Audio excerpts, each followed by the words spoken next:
ఈ ఏడాది నవంబర్ 5న అమెరికాలో ప్రెసిడెన్షియల్ ఎన్నికలు జరగనున్నాయి. ఇటు అధికార డెమోక్రటిక్ పార్టీ తరఫున కమలా హ్యారిస్, అటు రిపబ్లికన్ పార్టీ తరఫున డొనాల్డ్ ట్రంప్ విస్తృతంగా ప్రచారం చేస్తున్నారు.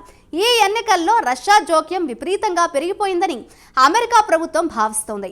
రష్యా ప్రభుత్వానికి చెందిన మీడియా రష్యా టుడే తప్పుడు ప్రచారం అందిస్తోందని అటు అమెరికా మండిపడుతోంది.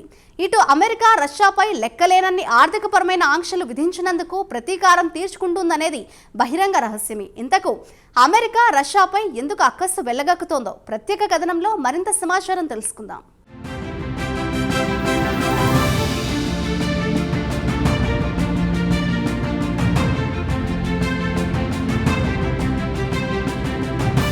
ఈ ఏడాది నవంబర్లో అమెరికాలో ప్రెసిడెన్షియల్ ఎన్నికలు జరగనున్నాయి. యావత్ ప్రపంచం చూపంతా అమెరికాపైనే ఉంటుంది. అయితే తాజాగా అమెరికా రష్యాపై తీవ్ర ఆగ్రహం వ్యక్తం చేస్తోంది.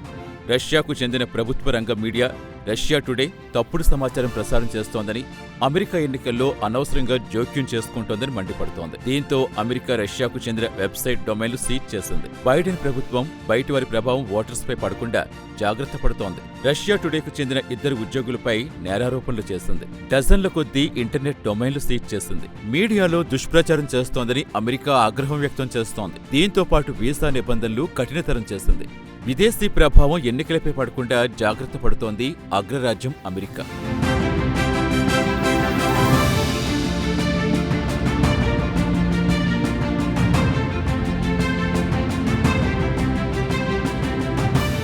జస్టిస్ డిపార్ట్మెంట్ బుధవారం విడుదల చేసిన సమాచారం ప్రకారం రష్యాకు చెందిన మీడియా రష్యా టుడేకి చెందిన 2 సీనియర్ ఉద్యోగులు నకిలీ గుర్తింపు కార్డ్స్తో ఒక డొల్ల కంపెనీ ఏర్పాటు చేసి టెన్నెస్సీ ప్రధాన కార్యాలయంగా పనిచేసే media company $10 million Indian currency ప్రకారం 85 కోట్ల రూపాయలు చెల్లించింది. రష్యాకు లబ్ధి చేకూరే విధంగా కంటెంట్ క్రియేట్ చేయాలని ఆ మీడియా సంస్థను కోరింది. తాజా పరిణామాలపై US attorney general Merrick garland ఈ ఆపరేషన్ గురించి వివరించారు.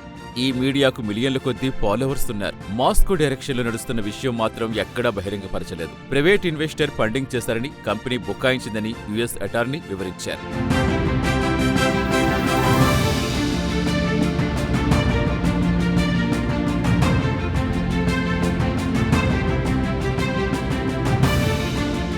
రష్యాకు చెందిన నిందితులు కోస్ట్ యాంటిన్ కలాప్నికోవ్, ఎలెనా అపనస్యేవాన్ నిందితులుగా చేర్చింది అమెరికా. వారిపై కుట్ర, money laundering, foreign agents registration act ఉల్లంఘించినట్టుగా కేసులు నమోదు చేసింది. అమెరికాకు చెందిన foreign assets control of the treasury విషయానికొస్తే మొత్తం 10 మంది వ్యక్తులతో పాటు 2 సంస్థలపై ఆంక్షలు విధించింది. అలాగే పలు మీడియా సంస్థలను బ్లాక్ లిస్టులో పెట్టింది. వాటిలో రోసియా సగట్న్యా మీడియా గ్రూప్తో పాటు దాని 5 అనుబంధ సంస్థలు ఆర్ఐఏ నోవాస్టీ, ఆర్టీ, టీవీ నోవాస్టీ రఫ్టీ, స్పూటినిక్ అనే విదేశీ సంస్థలను అమెరికా బ్లాక్ లిస్టులో పెట్టింది. దీంతో పాటు అమెరికా స్టేట్ డిపార్ట్మెంట్ పలువురు వ్యక్తులపై వీసా ఆంక్షలు విధించింది.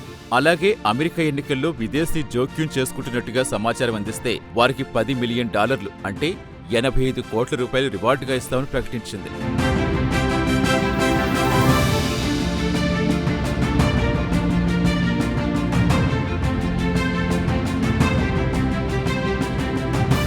ఇదిలా ఉండగా జస్టిస్ డిపార్ట్మెంట్ మాత్రం 32 ఇంటర్నెట్ డొమైన్లు సీజ్ చేసింది. రష్యా ప్రభుత్వ డైరెక్షన్లో ఇక్కడ ఎన్నికలపై తప్పుడు ప్రచారం చేస్తున్నాయని జస్టిస్ డిపార్ట్మెంట్ ఆరోపిస్తోంది. ఇక అమెరికా ఉన్నతాధికారులతో పాటు మీడియాకు చెందిన ప్రముఖులు, స్టేట్ డిపార్ట్మెంట్తో పాటు వైట్ హౌస్ అధికారులు కూడా రష్యా దుష్ప్రచారం వెనుక రష్యా ప్రెసిడెంట్ పుతిన్ హస్తం ఉందని, ఆయన గైడెన్స్ లో ఇక్కడ మీడియా దుష్ప్రచారానికి పాల్పడుతోందని ఆరోపిస్తున్నారు. నేషనల్ సెక్యూరిటీ కౌన్సిల్ అధికార ప్రతినిధి జాన్ కిర్బీ కూడా పుతిన్ డైరెక్షన్ లో ఇక్కడ మీడియా పనిచేస్తుందని ఆరోపించారు. టెన్నెస్సీకి చెందిన రష్యా మీడియాతో వందలాది వీడియోలు ప్రసారం చేస్తుంది. అమెరికాకు చెందిన ఇమిగ్రేషన్, ఇన్ఫ్లేషన్, ఫారిన్ పాలసీకి సంబంధించి తప్పుడు సమాచారం అందించిందని యుఎస్ అటార్నీ జనరల్ వివరించారు.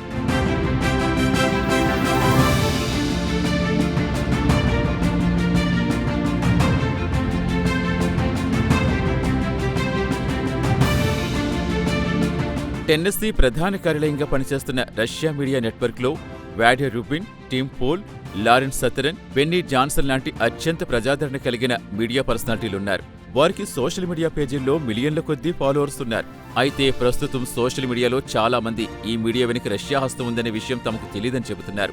ఈ స్కీములో తాము బాధితులయ్యామని చాలా మంది సోషల్ మీడియాలో తమ ఆవేదన వ్యక్తం చేస్తున్నారు.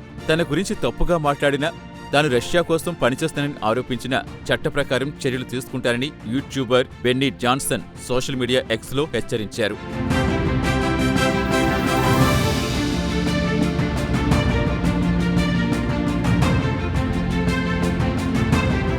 దీనిపై రష్యా స్పందన విషయానికొస్తే అమెరికా ఎన్నికల్లో తాము జోక్యం చేసుకోవాల్సిన అవసరం లేదని స్పష్టం చేస్తుంది. అయితే రష్యా అధికారులు మాత్రం ట్రంప్ బదులు కమలా హ్యారిస్ కు మద్దతు ప్రకటించారు. గురువారం Russia president Putin Democratic nominee Kamala Harris పై వ్యంగ్యంగా కామెంట్ చేస్తూనే వైట్ హౌస్ లో రిపబ్లికన్ కావాలని కోరుకుంటున్నానని తెలిపారు. బైడెన్, కమలా హ్యారిస్ ఓటు వేయాలని ప్రచారం చేస్తున్నారు. తాము కూడా ఆమెకే మద్దతు తెలుపుతున్నామన్నారు. ఆమె నిరంతరం నవ్వుతూ ఉంటారు. దీన్ని బట్టి అన్నీ సవ్యంగా ఉన్నాయనే సంకేతాలిస్తున్నట్టే కదా అని పుతిన్ వ్యాఖ్యానించారు. ఇక విదేశీ వ్యవహారాల అధికార ప్రతినిధి మారియా జాకోరోవా అమెరికా రష్యాపై గుప్పిస్తున్న ఆరోపణలు చూస్తే ప్రతి ఒక్కరూ భయంతో వణికిపోతున్నారని కామెంట్ చేశారు. ఇక RT deputy editor in chief Anna Belkina స్పందిస్తూ 2016 నుంచి ఇదే పాట పాడుతున్నారంటూ వ్యంగ్యంగా వ్యాఖ్యానించారు.